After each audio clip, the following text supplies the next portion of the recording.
नमस्कार, आप देख रहे हैं न्यूज़ 18 का डिजिटल प्लेटफॉर्म और मैं हूं आपके साथ जागृति खंतवाल।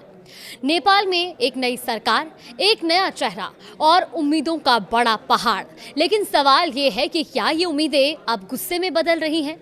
क्योंकि नेपाल में बालिन शाह के नेतृत्व वाली सरकार को अभी 1 महीना भी पूरा नहीं हुआ है, लेकिन जनता का धैर्य अब जवाब देने लगा है। काठमांडू समेत कई शहरों में सड़कों पर भीड़ है। छात्र, राजनीतिक दल और आम लोग सब एक आवाज में विरोध कर रहे हैं। तो आखिर ऐसा क्या हुआ? कितनी जल्दी सरकार के खिलाफ माहौल बन गया? इस विरोध की सबसे बड़ी वजह है सरकार का नया फैसला।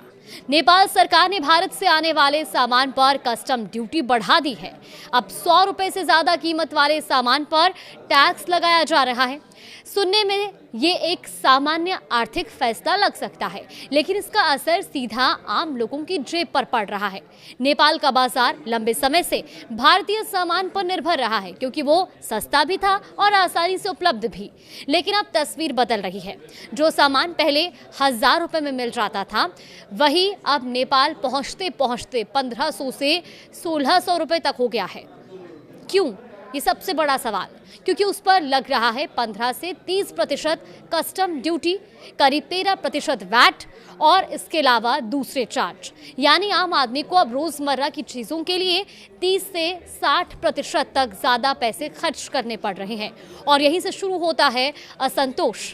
प्रदर्शन कर रहे लोगों का कहना है कि 100 रुपए की सीमा इतनी कम है कि राशन का छोटा सामान लाने पर भी टैक्स देना पड़ रहा है। स्थानीय लोग इसे नाकेबंदी तक कह रहे हैं। वहीं अब उनका ये भी कहना है कि इसका असर सीधे उनकी रोजमर्रा की जिंदगी पर पड़ रहा है। लेकिन कहानी सिर्फ महंगाई तक सीमित नहीं है। नेपाल में छात्र भी सड़कों पर हैं।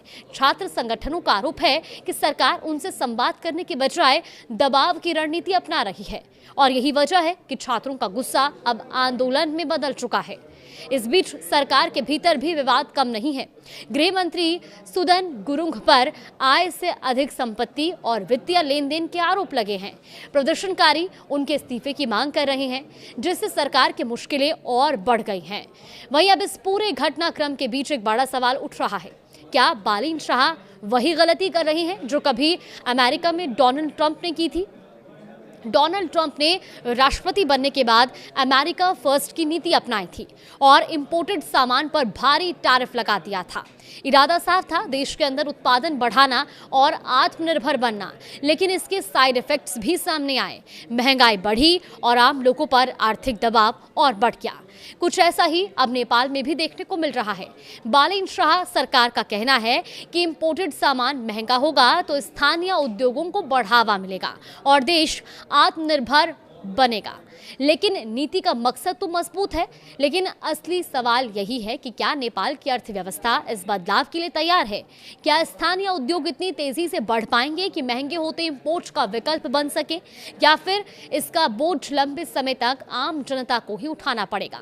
फिलहाल सड़कों पर गुस्सा है, सरकार के फैसलों पर भी सवाल है, और हालात ये बता रहे हैं कि नेपाल एक अहम मोड़ पर खड़ा है, जहां एक तरफ आत्मनिर्भरता का सपना है, दूसरी तरफ बढ़ती महंगाई और जन आक्रोश। अब देखना होगा कि क्या सरकार अपने फैसलों पर कायम रहती है या जनता के दबाव में कोई बड़ा बदलाव करती है, क्योंकि जवाब सिर्फ नीतियों में नहीं, जनता के भरोसे में भी छिपा हुआ है। इसमें आगे भी कुछ अपडेट आएगा तो आप तक जरूर साझा करेंगे।